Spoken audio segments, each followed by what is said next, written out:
नमस्कार, म प्रतिमा चौधरी। नमस्कार, म अनिस्मा बस्नेत। राति 8 बजेको जनता समाचारमा स्वागत छ। सबैभन्दा पहिले प्रमुख समाचार। नेपालमा कोरोना विरुद्धको खोप अभियान आरम्भ। पहिलो चरणमा करिब 4,80,000लाई खोप लगाइने।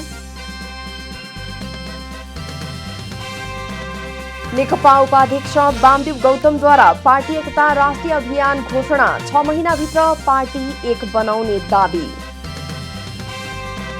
सरकारद्वारा वैज्ञानिक वन व्यवस्थापन कार्यविधि 2071 खारेज। निजगढ विमानस्थल निर्माण गर्ने बजेट नभएसम्म रुख काट्न नदिने स्पष्टोक्ति।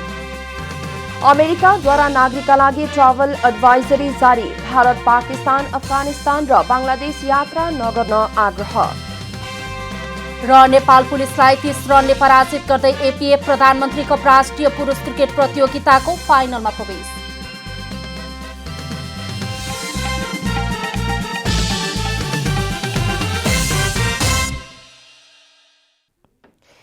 अब पूरा समाचार। प्रधानमन्त्री केपी शर्मा ओलीले 3 महिनाभित्र सम्पूर्ण नेपालीलाई कोभिड-19 विरुद्धको खोप उपलब्ध गराइसक्ने बताउनु भएको छ। आज कोभिड-19 विरुद्धको खोप अभियानको शुभारम्भ कार्यक्रममा बोल्दै प्रधानमन्त्री ओलीले कोरोना विरुद्धको लडाईँ नयाँ चरणमा प्रवेश गरेको दावी गर्नुभयो। प्रधानमन्त्री ओलीले सम्पूर्ण नेपालीलाई 3 महिनाभित्र कोभिड-19 विरुद्धको खोप उपलब्ध गराइसक्ने बताउनु भएको छ। भारत सरकारले अनुदानमा उपलब्ध गराएको 10 लाख डोज खोप आजबाट देशभर लगाउन सुरु गरिएको छ। पहिलो चरणमा फ्रन्टलाइनमा काम गर्ने स्वास्थ्य कर्मी, सुरक्षाकर्मी तथा सरसफाई कर्मी लगायतलाई लगाउन सुरु गरिएको हो। पहिलो डोज लगाएको 28 दिनपछि दोस्रो डोज लिनुपर्ने हुन्छ। प्रधानमन्त्री ओलीले कोभिड-19 विरुद्धको खोप नाफा कमाउने तथा व्यापारको माध्यम बन्न नहुने समेत बताउनुभयो। उहाँले कुनै पनि गरिब देश अथवा गरिब मानिस खोपबाट वञ्चित हुन नहुने र सबैको पहुँचमा हुनुपर्ने बताउनुभयो। सरकारले अनुदानमा अथवा किनेर ल्याएको खोपलाई नेपाली नागरिकले निशुल्क रूपमा पाउने उहाँको भनाइ छ। प्राथमिकताको आधारमा क्रमशः आम नागरिकलाई खोप उपलब्ध गराउने उहाँले बताउनुभयो। चाहे हामी अनुदानको रूपमा प्राप्त गरौँ, जस्तो यसपल्ट हामीले प्राप्त गरेका छौँ, अथवा हामीले किन्न परोस्, तर हामी हाम्रा देशवासीहरूलाई यो खोप निशुल्क बिना भेदभाव प्राथमिकताका आधारमा संवेदनशीलताका हिसाबले प्राथमिकताका आधारमा यो खोप उपलब्ध गराउनेछ। प्रधानमन्त्री ओलीले कोभिड विरुद्धको खोपको निम्ति अन्य मित्र राष्ट्र र सङ्घ संस्थाहरूसँग पनि कुराकानी भइरहेको जानकारी दिनुभयो। भारत सरकारसँग थप खोप उचित मूल्यमा किन्ने कुरा पनि भइरहेको उहाँको भनाइ छ। राष्ट्रहरूले, संस्थाहरूले सहयोग पुर्याउनु पर्छ मानव जातिको हितको लागि। नसक्नेहरूलाई उपलब्ध गराउनुपर्छ भनेर र यस सम्बन्धमा हामीले आवश्यक बजेटको पनि तर्जुमा गरेका छौँ। प्रधानमन्त्री ओलीले खोप प्रारम्भ भए पनि कोभिड-19 सम्पूर्ण रूपमा नियन्त्रणमा नआएसम्म मास्क प्रयोग गर्ने, सामाजिक दूरी कायम गर्ने, सरसफाई र खानपानमा ध्यान दिन आग्रह पनि गर्नुभएको छ। कोरोना विरुद्धको भ्याक्सिनको वितरण प्रणाली नेपालमा सुरु गरिएको छ। सरकारले पहिलो चरण अन्तर्गत अग्रभागमा खटिने स्वास्थ्य कर्मीलाई भ्याक्सिन लगाउन सुरु गरेको हो। बुधबार टेकु स्थित शुक्रराज ट्रपिकल तथा सरुवा रोग अस्पतालको माहौल अलि फरक छ। कोरोना महामारीका कारण यो अस्पतालले लामो समयसम्म शास्ति भोग्नु पर्यो। बुधबार कोरोना विरुद्धको भ्याक्सिन वितरण भएपछि भने अस्पताल व्यवस्थापन निकै खुसी देखिन्थ्यो। सबभन्दा म आज एकदमै भाग्यमानी आफूलाई भएको महसुस गरेको छु। किन भन्दाखेरि झन्डै 1 वर्षको झन्डै यो अस्पतालले कोरोना सङ्क्रमितहरूलाई चाहिँ भर्ना गरेको 1 वर्ष 2 हप्ता भइसक्यो। ठ्याक्कै यो बिचमा हामीले यस्तो महामारीमा पनि छिटोभन्दा छिटो भ्याक्सिनहरू चाहिँ लगाउने हामीले चाहिँ भाग्यमानी चाहिँ महसुस गरेका छौँ। खोप लगाएपछि स्वास्थ्यमा नराम्रो असर पर्ने हो कि भन्ने चिन्तामा सर्वसाधारण छन्। तर स्वास्थ्यकर्मी स्वयंले यसरी भ्याक्सिन लगाउँदा त्यसले सकारात्मक सन्देश प्रवाह भएको छ। हुन त अस्पतालका प्रवक्ता समेत रहनुभएका डाक्टर अनुप वास्तोला यो भ्याक्सिन 18 वर्षभन्दा कम उमेरका दीर्घरोगी तथा गर्भवतीले लगाउन नहुने बताउनुहुन्छ। पहिला लगाएका भ्याक्सिनहरूमा मलाई एलर्जी भएको भयो अथवा हाइपर सेन्सिटिभिटी भएको भए त्यसमा भएका प्रिजर्भेटिभहरू जुन प्रिजर्भेटिभहरू छ त्यो प्रिजर्भेटिभहरूको एलर्जी भएको हाइपर सेन्सिटिभिटी भएको र भए मैले त्यो लगाउनु मिल्दैन। सो भ्याक्सिन रिलेटेड एलर्जी भयो हैन, हाइपर सेन्सिटिभिटी भयो भने त्यस्ता व्यक्तिहरूले चाहिँ लगाउन मिल्दैन। अनि तपाईँको रक्तस्राव हुने व्यक्तिहरू जसको चाहिँ सुई लागेको ठाउँमा गाँठागुठी पर्छ कि भन्ने अवस्था हुन्छ त्यस्ता व्यक्तिहरूले लगाउनु हुँदैन। भारत सरकारले उपहार स्वरूप दिएको 10 लाख डोज कोभिसिल्ड भ्याक्सिन करिब 4,80,000 व्यक्तिलाई लगाइनेछ। जब कोरोना विश्वव्यापी रूपमा फैलियो त्यसले मानव जातिको इतिहास नै धराशायी पार्ने अवस्थामा पुर्यायो र आक्रान्त बनेको विश्व समुदायले यति बेला विभिन्न अध्ययन अनुसन्धान गर्दै यसको भ्याक्सिन पनि पत्ता लगाइसकेको छ र सो भ्याक्सिन नेपालमा पनि आइसकेको छ। 28 दिनको अन्तरमा एकै व्यक्तिलाई 2 पटक भ्याक्सिन लगाउनु पर्ने र प्राप्त डोजको 10% खेर जान सक्ने विज्ञको भनाइ छ। अस्पतालमा कार्यरत डाक्टर शेरबहादुर पुन भ्याक्सिन लगाएपछि झनै आत्मविश्वास बढेको बताउनुहुन्छ। यो त एकदमै राम्रो कुरो हो। अब सधैँ भिडभाड होइन बिरामीहरूसँग भेटघाट भइराख्नु पर्ने अवस्था थियो। अब यसले चाहिँ एक प्रकारको कन्फिडेन्स लेभल चाहिँ हाई भएको छ र यसले सायद आगामी दिनहरूमा अझ निरन्तरता पाओस् भन्ने चाहिँ चाहना हो। यता सरकारले पनि 3 महिनाभित्र सबै नागरिकलाई खोप पुर्याउने घोषणा गरेको छ। मानव जातिको अस्तित्वलाई नै सखाफ पार्ने गरी फैलिएको कोरोना भाइरस विरुद्धको खोप नेपालमा वितरण हुनुलाई सकारात्मक रूपमा लिएको छ। क्यामेरामा साजन थापाका साथ ऋषि खतिवडा, काठमाडौँ। कोरोना विरुद्धको खोप लगाउने अभियान 7 प्रदेशमा सुरु भएको छ। विभिन्न प्रादेशिक अस्पतालहरूमा आज एकैसाथ अभियान सुरुवात भएको हो। कोरोना भाइरस कोभिड-19 विरुद्ध अग्र मोर्चामा खटिएका स्वास्थ्यकर्मी, सुरक्षाकर्मी, चालक लगायतलाई खोप दिएर आजबाट कोरोना विरुद्धको खोप अभियान सुरु भएको छ। प्रदेश 2 का मुख्यमन्त्री लालबाबु राउतको उपस्थितिमा पर्साको वीरगञ्जमा नारायणी अस्पतालमा कार्यरत स्वास्थ्यकर्मी हेमा थापालाई खोप लगाएर खोप अभियान कार्यक्रमको सुरुवात गरिएको छ। त्यस्तै सप्तरीमा पनि पहिलो चरणमा स्वास्थ्यकर्मी, सरसफाई कर्मी, एम्बुलेन्स चालक, सुरक्षाकर्मी र सब व्यवस्थापनमा खटिने कर्मचारी गरी 3,754 जनालाई खोप लगाइँदैछ। पहिलो चरणमा आज गणेन्द्र सिंह अस्पतालभित्र कार्यरत सुनिता यादव स्टाफ नर्स बाट हामीले सुरुवात गरेका छौँ। यो जिल्लाभरिमा हाम्रो 3754 जना स्वास्थ्यकर्मीलाई हामीले पहिलो चरणमा खोप लगाउने योजना रहेको छ। सप्तरीमा पहिलो खोप गजेन्द्र नारायण सिंह अस्पतालमा कार्यरत स्टाफ नर्स सुनिता यादवलाई लगाइएको थियो। यता झापाको बिर्तामोड स्थित अनारमणि स्वास्थ्य केन्द्रमा कोरोना विरुद्धको पहिलो खोप डाक्टर हेमन्त राठीलाई लगाइएको छ।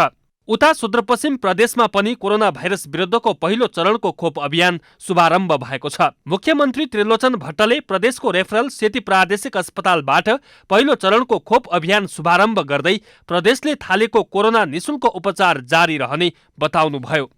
हामीले हाम्रो प्रदेशमा पनि खोपको सुरुवात गरेका छौँ। हाम्रो स्वास्थ्य निर्देशकबाट नै यसको सुरुवात भएको हुनाले जो अग्रिम पंक्तिमा उभिनु भएका खट्नु भएका स्वास्थ्यकर्मीहरूलाई लगाउने जुन नेपाल सरकारले मापदण्ड बनाएको छ र त्यो अनुसार 9वटै जिल्लामा आजै नै सायद सुरु भइरहेको छ र यसको निरन्तरता रहनेछ। प्रदेश स्वास्थ्य निर्देशनालयका स्वास्थ्य निर्देशक डाक्टर गुरुराज अवस्थीले कोरोना भाइरस विरुद्धको पहिलो खोप लगाउनु भएको थियो। यता बारामा कलैया अस्पतालबाट खोप अभियान सुरु गरिए पनि स्वास्थ्य कार्यालय बारा र कलैया जिल्ला अस्पतालले पूर्व तयारी गर्न नसक्दा केही समस्या देखिएको छ। स्थानीय तहको स्वास्थ्यकर्मीहरूको लागि पनि हामी के हुन्छ आज सेड्युल बनाउँछौँ।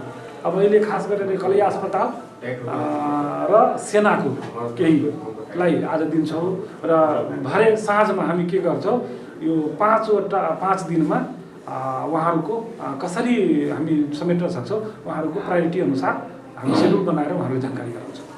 कोरोना भाइरस विरुद्धको खोप अभियानमा सुरुमा अस्पतालका निमित्त मेडिकल सुपरिन्टेन्डेन्ट डाक्टर गौरव महतोलाई खोप लगाइएको थियो। यसैबीच कोरोनाको भ्याक्सिन लगाएका स्वास्थ्य कर्मीलाई हामीले सोधेका छौं खोप लगाइसकेपछि कस्तो अनुभव भएको छ। हेरौं उहाँहरूको भनाई जनताको अभिव्यक्तिमा।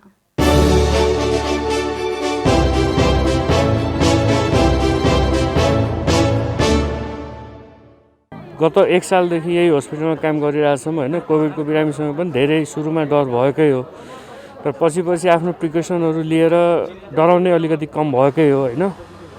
अब स्वास्थ्यकर्मी भइसकेपछि हामीले पनि अब आइसियुहरू यताउति बिरामीलाई पनि सिटी एक्सरेहरू गर्नुपर्ने नै भएको कारणले गर्दा र आफ्नो प्रिकसनलाई मध्यनजर गर्दै अहिलेसम्म हामीले राम्रै गरिरहेछौँ र अलिकति डर पनि हराए जस्तै छ। मलाई यो बारेमा त्यस्तो कुनै किसिमको डर लागेकै थिएन होइन। भ्याक्सिन डेभलप भएको छ, यसको प्रयोग भइरहेको छ, त्यसबाट केही समस्याहरू सामान्य समस्याहरू आइरहेका छन् भन्ने न्युजमा सुनिन्थ्यो, तर तिनी कुराहरू चाहिँ सामान्य नै लाग्दथ्यो। यसले मलाई कुनै डरको महसुस भएको थिएन। लगाउँदा अहिले पनि केही डर अथवा त्यस्तो अप्ठ्यारो पनि भएको छैन। अब डराउनु पर्ने अवस्था त त्यस्तो छैन। अब फर्स्ट टाइम लगाएको हुनाले यसको फिडब्याक के आउँछ भन्ने मात्रै हो होइन। सबैलाई त्यही छ मनमा होइन। अब कसैले पनि लाउनु लाग्छ भने अलिकति लाउँ कि नलाउँ भन्ने दोधारमा, तर लगाइसकेपछि के हो यसको फिडब्याक के आउँछ भन्ने चाहिँ सबैको मनमा छ।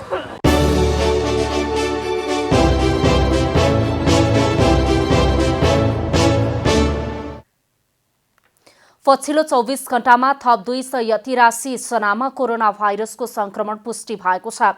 4382 जनाको पीसीआर परीक्षणमा 283 जनामा कोरोना संक्रमण पुष्टि भएको स्वास्थ्य तथा जनसङ्ख्या मन्त्रालयले जनाएको छ। यससँगै नेपालमा कोरोना संक्रमितको संख्या 2,70,375 पुगेको छ। यस्तै पछिल्लो 24 घण्टामा 246 जना निको भएसँगै कोरोना संक्रमणबाट निको हुनेको संख्या 2,65,059 पुगेको मन्त्रालयले जनाएको छ। यसैगरी थप 3 जनाको ज्यान गएसँगै कोरोनाबाट मृत्यु हुनेको संख्या 2020 पुगेको छ। हाल नेपालमा 3,286 जना आइसोलेसनमा रहेका छन्। नेकपा उपाध्यक्ष वामदेव गौतमले नेपाल कम्युनिस्ट पार्टी नेकपा राष्ट्रिय एकता अभियान सुरु गर्नु भएको छ। नेपाल कम्युनिस्ट पार्टी नेकपाका उपाध्यक्ष वामदेव गौतमले पार्टी वैचारिक र राजनीतिक रूपमा पार्टी फुटिसके पनि कानूनी रूपमा नफुटेको बताउनु भएको छ। बुधबार पार्टी एकता राष्ट्रिय अभियानको घोषणा गर्दै गौतमले 6 महिनाभित्र पार्टी एकता भएरै छाड्ने दावी पनि गर्नुभएको छ। दाहाल नेपाल र ओलीतिर भएका कार्यकर्ता एकता अभियानतिर ल्याएपछि पार्टी एकता भएरै छाड्ने गौतमको जिकिर छ। पार्टीमा ठूला नेता विभाजित भए पनि दोस्रो र तेस्रो पुस्ताका नेताहरू अत्यन्त चिन्तित रहेको बताउँदै उपाध्यक्ष गौतमले 2 चरणमा पार्टी एकता अभियान चलाउने र अन्तिममा पार्टी एकता नभए अभियानको बैठक बसेर निर्णय गर्ने तर आफ्नो छुट्टै पार्टी नहुने स्पष्ट पार्नुभयो। म कोअर्डिनेसन गर्छु, तपाईहरुलाई अगाडि बढाउँछु, मैले त्यो भनेर त्यो शक्तिलाई म संगठित गर्छु र साँच्चैकै एउटा शक्तिशाली पार्टी प्रचण्डतिर चाहिँ भएका कार्यकर्ता पनि ल्याउने, केपी ओलीतिर भएका कार्यकर्ता पनि ल्याउने र उहाँहरू बाँचिरहनु भने एक्लै बाँच्नुहुन्छ त्यो ठाउँमा चाहिँ पुर्याउने सङ्कल्प मैले गरेको छु। पार्टी एकता भएर छोड्छ। नयाँ किसिमले होला पार्टी एकता, सँगै नहोला, तर त्यसभित्र भएका ऊर्जाशील शक्तिहरू आए भने हामीले पार्टी अगाडि बढाउँछौँ। मैले 6 महिनाको टाइम दिएको छु, तर त्योभन्दा पहिले नै त्यो अवस्था हुन सक्छ। प्रधानमन्त्री केपी शर्मा ओलीले अहिले र नेपाल दाहाल पक्षले 2 वर्षपछि बहुमत ल्याउने भनेको उल्लेख गर्दै उहाँले त्यो सम्भावना कम रहेको बताउनुभयो। पार्टी अलग अलग भएर चुनाव लड्दा पराजित हुने भन्दै 2-4 ठाउँमा जित्न सकिए पनि अर्कै पार्टी सरकारमा पुग्ने पक्का भएको बताउनुभयो। त्यत्रो 2टा पार्टी मिलेर संघनाद गर्दै हामी हिँडेको बेलामा पनि नेपाली कांग्रेसले प्राप्त गरेको मत 30 लाख छ र त्यो 30 लाख र अहिले हामीले प्राप्त गरेको त्यस बेलाको भोट अलिक बढेर चाहिँ गयो भने पनि कांग्रेसको पनि बढ्छ। त्यस्तो अवस्थामा हामी पराजित हुने भन्दा अर्को विकल्पै छैन। 2-4 ठाउँमा जित्न सकिएला। प्रधानमन्त्री केपी शर्मा ओलीले प्रतिनिधि सभा भङ्ग नगरी राजीनामा दिएको भए ओलीको इज्जत बढ्ने पनि गौतमले बताउनुभयो। पार्टी विभाजनका लागि गरेको गल्तीलाई तराजुमा नाप्दा दाहाल र ओलीको बराबरी भूमिका देखिएको गौतमको भनाइ छ। क्यामेरामा शैलेन्द्र गोविन्द अमात्यका साथ कमला हमाल, काठमाडौँ। सरकारले शहीदका परिवार, बेपत्ता पारिएका व्यक्तिका परिवार लगायतलाई परिचय पत्र उपलब्ध गराउने भएको छ, जसका लागि प्रस्ताव पेश गर्ने गरी समिति गठन समेत गरिएको छ। सरकारले शहीद परिवार र बेपत्ता पारिएका व्यक्तिका परिवारलाई परिचय पत्र उपलब्ध गराउने भएको छ। त्यसका लागि मन्त्री परिषदको माघ 11 गते बसेको बैठकले परराष्ट्र मन्त्री प्रदीप गेवालीको संयोजकत्वमा खानेपानी मन्त्री मणिचन्द्र थापा र भूमि व्यवस्था, सहकारी तथा गरिबी निवारण मन्त्री शिवमाया तुम्बा हाम्फे सम्मिलित समिति गठन गरेको छ। अग्रगामी लोकतान्त्रिक परिवर्तनका लागि भएका सबै जनआन्दोलन र सशस्त्र सङ्घर्षका क्रममा जीवन उत्सर्ग गर्ने शहीदका परिवार, बेपत्ता पारिएका व्यक्तिका परिवार, लोकतन्त्रका योद्धा, दण्ड पीडित र विस्थापित र अपाङ्गता भएका व्यक्ति र घाइते तथा पीडितको अभिलेख सङ्कलन गर्ने र उहाँहरूलाई नेपाल सरकारको तर्फबाट सम्मान एवं परिचय पत्र उपलब्ध गराउने। सरकारले वाङ्मय शताब्दी पुरुष डाक्टर सत्यमोहन जोशी र राष्ट्रकवि डाक्टर माधव प्रसाद घिमिरेको तस्बिर अङ्कित छपाई भई आएको हुलाक टिकट प्रकाशन गर्न स्वीकृति दिने निर्णय पनि गरेको छ। हाम्रो युग पुरुष, शताब्दी पुरुष डाक्टर सत्यमोहन जोशी र राष्ट्रकवि डाक्टर माधव प्रसाद घिमिरेको तस्बिर सहितको हुलाक टिकट प्रकाशन भएको छ। यो हामी केही समयमै छिटोभन्दा छिटो नै हामी यसको कार्यक्रम हामी सम्माननीय राष्ट्रपतिज्यूबाट हामी यसलाई सम्पन्न गर्नेछौँ। यस्तै सरकारले प्रदेश र स्थानीय तहबीच प्राकृतिक स्रोतको रोयल्टी बाँडफाँड स्वीकृति गर्ने निर्णय गरेको छ भने बेपत्ता पारिएका व्यक्तिको छानबिन आयोग र सत्य निरूपण तथा मेलमिलाप आयोगका अध्यक्ष र सदस्यको पदावधि थप गर्ने निर्णय पनि गरेको छ। नेपाल रत्न तथा आभूषण संघले नेपालका बहुमूल्य रत्नलाई उपयोग गर्दै यसको प्रशोधन र निकासीको माध्यमबाट व्यापार घाटा कम गर्न सरकारको ध्यानाकर्षण गराएको छ। बुधबार पत्रकार सम्मेलन गर्दै संघले नेपालमा बहुमूल्य रत्न तथा पत्थरहरूको सम्भावना रहे पनि सरकारले उत्खनन गर्न रोक लगाएको भन्दै यसलाई खुला गर्न माग गरेको हो। व्यवसायीले कच्चा पदार्थको रूपमा रहेको सुनलाई ब्याङ्कले मात्र आयात गर्ने एकाधिकारमा रोक लगाउन समेत माग गरेका छन्।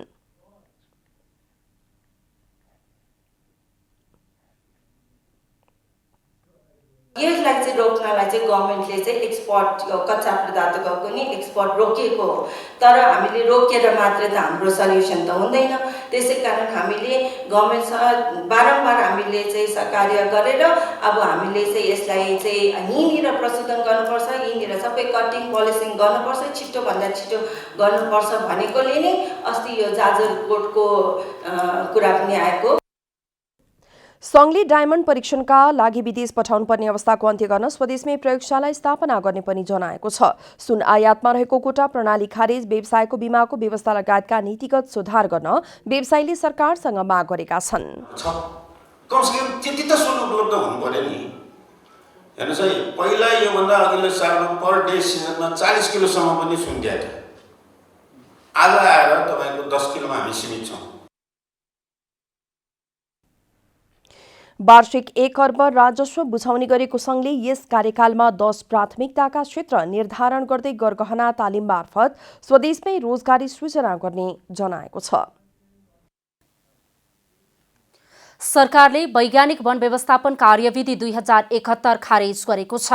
वन तथा वातावरण मन्त्री प्रेम आलेले वैज्ञानिक वनको नाममा अवैध रूपमा रुख कटान हुने अवस्थालाई रोक्न वैज्ञानिक वन व्यवस्थापन कार्यविधि 2071 खारेज गरिएको बताउनुभयो। मन्त्री आलेले बुधबार पत्रकार सम्मेलन गरी माघ 11 गतेको मन्त्री परिषदको बैठकले वैज्ञानिक वन व्यवस्थापन कार्यक्रमलाई खारेज गरेको जानकारी दिनुभएको हो। कार्यविधि खारेज भएपछि दिगो वन व्यवस्थापन अन्तर्गत कुनै पनि हरियो वन सखाप नहुने गरी कार्ययोजना बनाएर जाने तयारी मन्त्रालयले गरिरहेको पनि मन्त्री आलेले बताउनुभयो। उहाँले कार्यविधि खारेज भएपछि सरकारद्वारा व्यवस्थित वन, सामुदायिक वन, साझेदारी वनमा कटान भइसकेका काठ दाउरा प्रचलित कानून बमोजिम प्रक्रिया पूरा गरी सदुपयोग, बिक्री, वितरण तथा ओसार पसार खुल्ला गर्ने तयारी गरेको पनि बताउनुभयो। वैज्ञानिक वन व्यवस्थापन कार्यविधि 2071 खारिज गर्ने, वैज्ञानिक वन व्यवस्थापन कार्यविधि 2071 अनुरूप वैज्ञानिक वन व्यवस्थापन कार्यक्रम लागू भएका बाहेकका सरकारद्वारा व्यवस्थित वन, सामुदायिक वन र साझेदारी वनमा कटान भई घाट गतिमा रहेका र वन क्षेत्रमा विभिन्न अवस्थामा रहेका काठ दाउरा प्रचलित कानुन बमोजिम प्रक्रिया पूरा गरी सदुपयोग, बिक्री, वितरण तथा ओसार पसार खुला गर्ने। यस्तै निजगढ अन्तर्राष्ट्रिय विमानस्थल निर्माण गर्ने बजेट सुनिश्चितता नभएसम्म रुख कटान गर्न स्वीकृति नदिने पनि मन्त्री आलेले प्रश्न पार्नु भएको छ। जुन ठाउँमा एयरपोर्ट बन्ने हो, रनवेमा जति जमिन चाहिन्छ त्यति मात्रै गरौँ।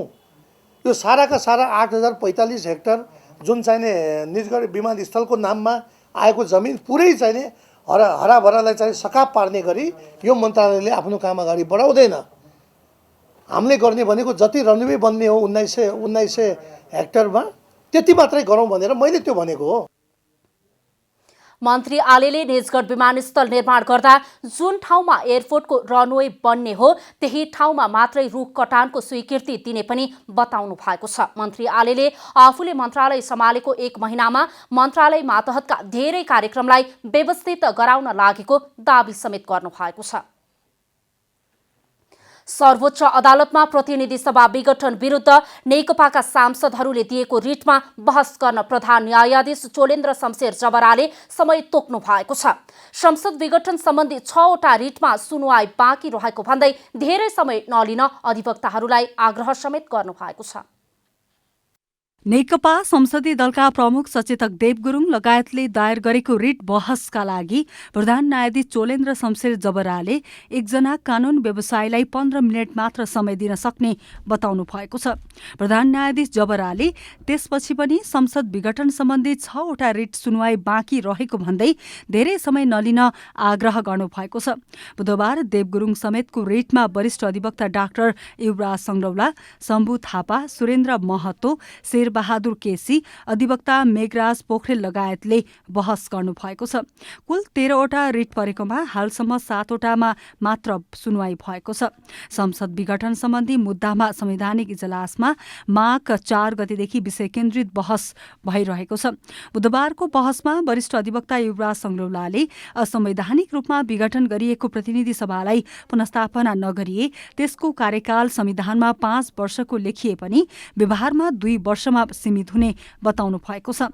संग्रौलाले प्रधानमन्त्री केपी शर्मा ओलीको संसद विघटन गर्ने कदममा सर्वोच्च अदालतले रोक लगाउनु पर्ने भन्दै संवैधानिक इजलासले अब निर्वाचनमा जानुस् भन्न नहुने बताउनुभयो। उहाँले प्रधानमन्त्रीको अधिकार कति हो भन्ने पनि सर्वोच्चले स्थापित गरिदिनुपर्ने तर्क गर्नुभयो। यस्तै 4 पूर्व प्रधान न्यायाधीश विरुद्ध अदालतको अपहेलना गरेको भन्दै सर्वोच्च अदालतमा मुद्दा दर्ता भएको छ। अधिवक्ता लोचन भट्टराई र धनजित बस्नेतले पूर्व प्रधान न्यायाधीशहरू मिन बहादुर रायमाझी, अनुप्रा शर्मा, कल्याण श्रेष्ठ र सुशीला कार्की विरुद्ध हालेको अपहेलना मुद्दा बुधबार दर्ता भएको हो। रिट निवेदकले 4 पूर्व प्रधान न्यायाधीशहरूले अदालतमा विचाराधीन मुद्दालाई प्रभावित पार्ने गरी विज्ञप्ति निकालेर अदालतको अपहेलना गरेको जिकिर गर्नु भएको छ। 4 पूर्व प्रधान न्यायाधीशले पुस 24 गते विज्ञप्ति जारी गर्दै प्रधानमन्त्री केपी शर्मा ओलीको संसद विघटन गर्ने निर्णयलाई असंवैधानिक भनेका थिए। कमला हमाल, काठमाडौँ। अब आर्थिक समाचार। 2 PM Akbari noodles, the hottest noodles of Nepal.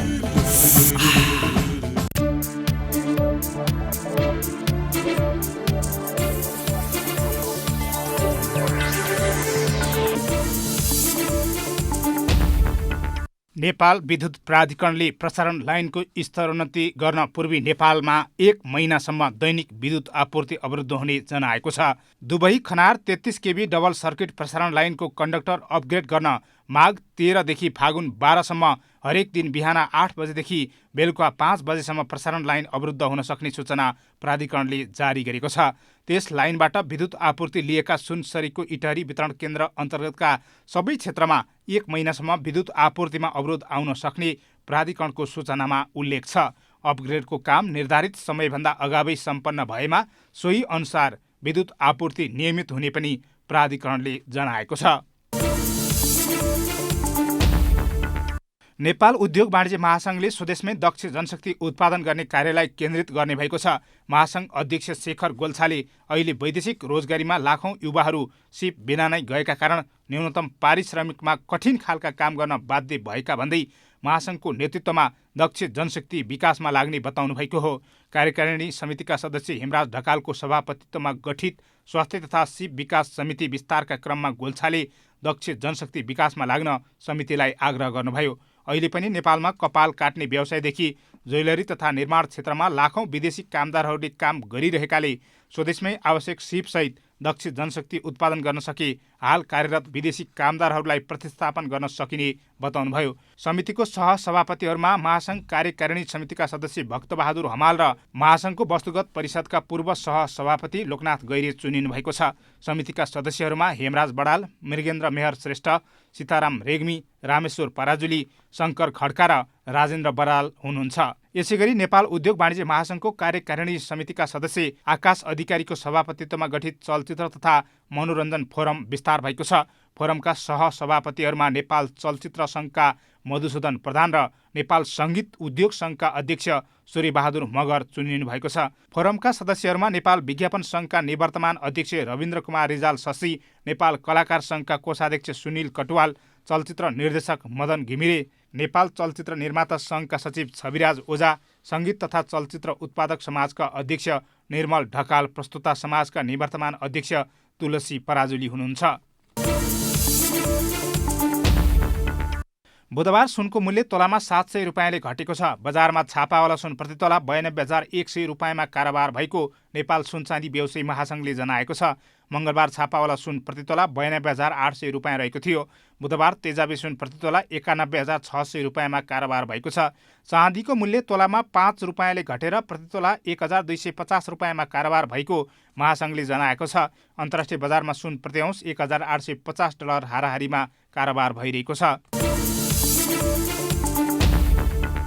बुधबार शेयर बजार परिसूचक नेप्सेमा 18.76 अङ्कले सुधार आई परिसूचक 2441.85 अङ्कमा पुगेको छ।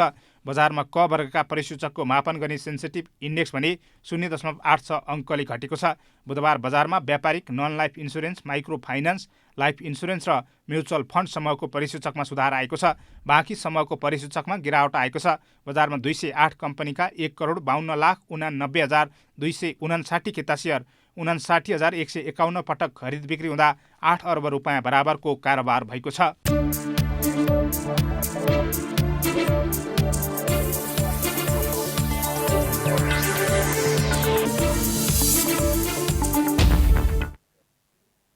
अब खेलकुद समाचार।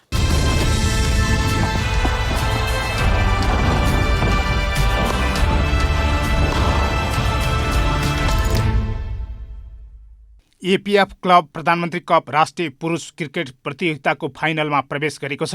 टियु क्रिकेट मैदानमा बुधबार भएको पहिलो सेमी फाइनलमा नेपाल पुलिस क्लबलाई 30 रनले पराजित गर्दै एपीएफ उपाधि नजिक पुगेको हो। एपीएफले अब उपाधिका लागि बागमती प्रदेश र त्रिभुवन आर्मी क्लबको विजेतासँग खेल्नेछ।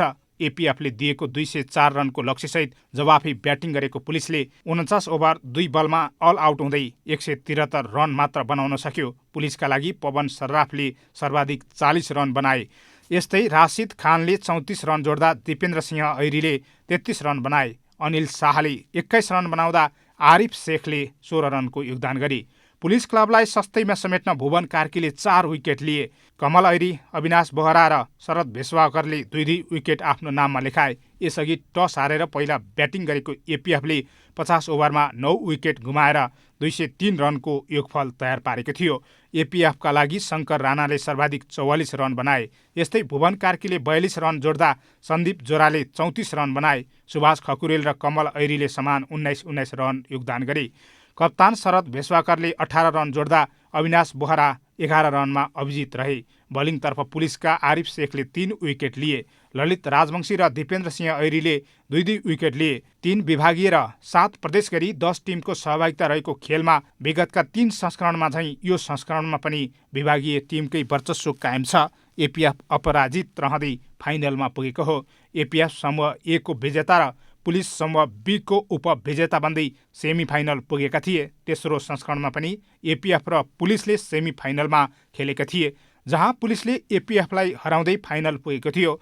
यो संस्करणमा भने पुलिसलाई हराउँदै एपीएफ फाइनल पुगेको छ। प्रतियोगिताको विजेताले 10 लाख पाउनेछन्। यस्तै उपविजेताले 5 लाख पाउने नेपाल क्रिकेट सङ्घ क्यानले जनाएको छ। राजधानीमा जारी राष्ट्रिय महिला लीग फुटबलमा विराटनगर महानगरपालिकाले पहिलो जित निकालेको छ।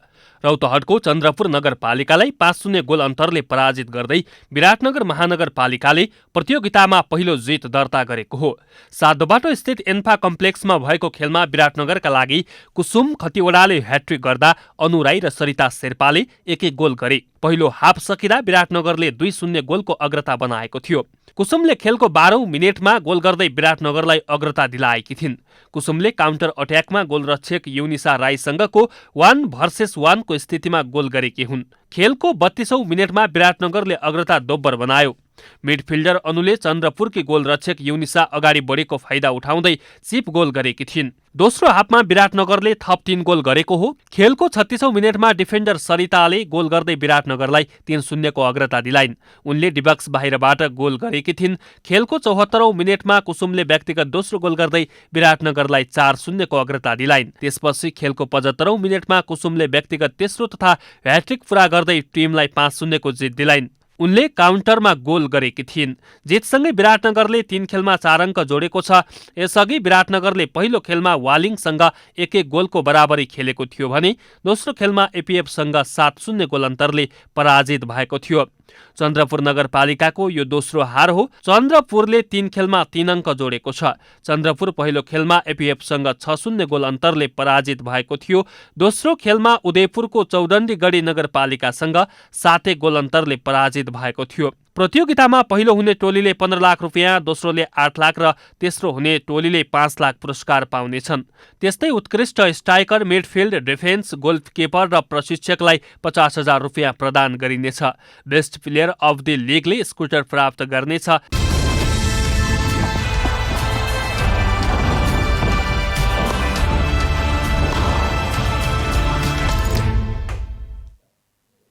अब मौसम समाचार।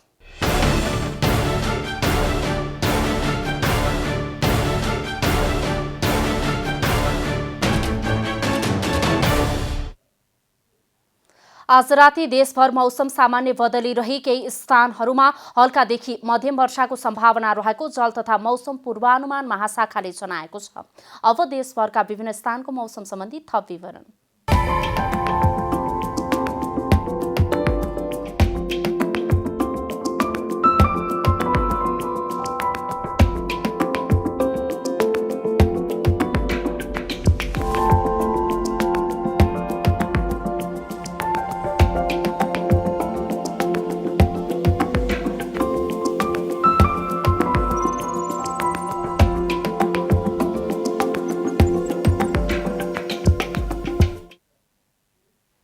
अन्त्यमा आजको डायरी। प्रधानमन्त्री केपी शर्मा ओलीले 3 महिनाभित्र सम्पूर्ण नेपालीलाई कोभिड-19 विरुद्धको खोप उपलब्ध गराइसक्ने बताउनु भएको छ। आज कोभिड-19 विरुद्धको खोप अभियानको शुभारम्भ कार्यक्रममा बोल्दै प्रधानमन्त्री ओलीले कोरोना विरुद्धको लडाईँ नयाँ चरणमा प्रवेश गरेको दावी गर्नुभयो। सरकारले पहिलो चरण अन्तर्गत अग्रपंक्तिमा खटिने स्वास्थ्य कर्मीहरूलाई भ्याक्सिन लगाउन सुरु गरेको हो। नेकपा उपाध्यक्ष वामदेव गौतमले नेपाल कम्युनिस्ट पार्टी नेकपा राष्ट्रिय एकता अभियान सुरु गर्नु भएको छ। नेकपा विवादपछि नेपाल दाहाल र ओली पक्षमध्ये कतै पनि नखुल्नु भएका गौतमले आफ्नै संयोजकत्वमा पार्टी एकता अभियान सुरु गर्नु भएको हो। प्रतिनिधि सभा विघटन विरुद्ध नेकपा नेपाल दाहाल पक्षले आज धरना दिएको छ। तेस्रो चरणको आन्दोलनको दोस्रो दिन आयोजित धरनामा विघटित प्रतिनिधि सभाका सदस्य, राष्ट्रिय सभाका सदस्य तथा नेपाल दाहाल पक्षका केन्द्रीय सदस्य लगायतका नेता सहभागी थिए। अमेरिकी राष्ट्रपति जो बाइडेन र रुसी समकक्षी भ्लादिमिर पुटिन बीच टेलिफोन वार्ता भएको छ। वार्तामा अमेरिकी राष्ट्रपति बाइडेनले चुनावी दखललाई लिएर रुसलाई चेतावनी दिएको व्हाइट हाउसले जनाएको छ। पूर्व राष्ट्रपति डोनाल्ड ट्रम्प पुटिन प्रति नरम भएको आरोप लाग्दै आएको थियो। एपीएफ क्लब प्रधानमन्त्री कप राष्ट्रिय पुरुष क्रिकेट प्रतियोगिताको फाइनलमा प्रवेश गरेको छ। टियु क्रिकेट मैदानमा आज भएको पहिलो सेमिफाइनलमा नेपाल पुलिस क्लबलाई 30 रनले पराजित गर्दै एपीएफ उपाधि नजिक पुगेको हो।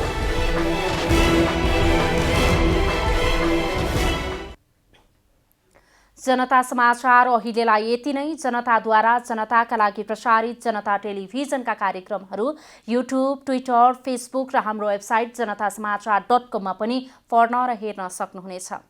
सूचनामा तपाईको सहभागिता, समयमा समाचार हाम्रो प्रतिबद्धता। कोरोना भाइरसको संक्रमणबाट बस्न नियमित रूपमा साबुन पानीले मिची हात धौं, भिडभाडबाट टाढै रहौं। नमस्कार।